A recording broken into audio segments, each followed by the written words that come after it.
Hi friends, welcome to Shifani vlogs. கடந்த 4 நாளாக என்னோட சேனலை பார்க்குறவங்களுக்கு தெரிஞ்சிருக்கும், என் கழுத்தில் தாலி இல்லை. தாலி சரடு வந்து லைட்டாக விட்டுருந்த மாதிரி இருந்துச்சு. சரி மாற்றலாமே அப்படின்னு சொல்லிட்டு ஆர்மனில் இருக்க ஆண்டாள் ஜுவல்ஸ்லாம் கொடுத்துருந்தேன். 4 நாள் ஆக்கிட்டாங்க கொண்டு வந்து தரதுக்கு. டாலரையும் மாற்றி செயினையும் மாற்றிருக்கேன்.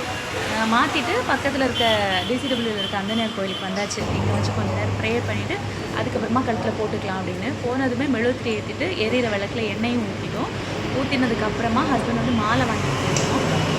மாலையும் போட்டுட்டு கொஞ்ச நேரம் அந்த மாலை மேலே வச்சு செயினை கொஞ்ச நேரம் வச்சு அவர் முன்னாடி வச்சு ப்ரேயர் பண்ணிவிட்டு அதுக்கப்புறமா கழுத்தில் போட்டுக்கலாம் அப்படின்னு தான் நினச்சிட்ருந்தோம்.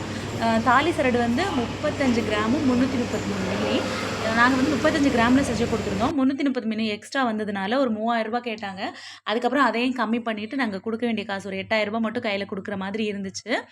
என்னோடய பழைய தாலி சரடு வந்து ஒரு 38 கிராம் இருக்கும்னு நினைக்கிறேன்.